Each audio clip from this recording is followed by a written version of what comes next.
Alors, on est venu, Insect, à cet événement-là. C'est la première fois pour une jeune entreprise comme nous. Je pense que c'était important de rentrer dans cet écosystème aussi de grandes entreprises, notamment étrangères, qui investissent en France.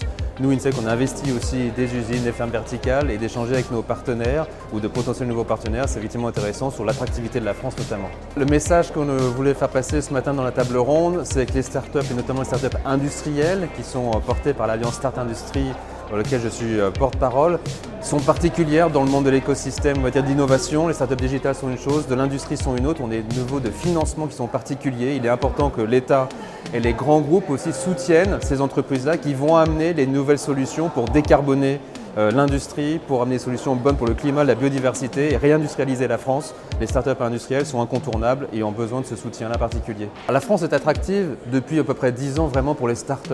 Elle a fait énormément de choses autour de la French Tech, la dynamique portée par France Digital, mais c'est aujourd'hui une maturité au niveau des startups digitales. Et on sent vraiment que les startups industrielles ont vraiment décollé ces dernières années, ce qu'on appelle la deep tech, ces technologies de rupture. Et Al Gore le disait il y a quelques jours encore, 50% des technologies industrielles sont là pour atteindre les grands objectifs du climat, mais il manque 50% encore à 2030-2050 et ça viendra beaucoup de nouveaux entrants, de jeunes entreprises, de startups.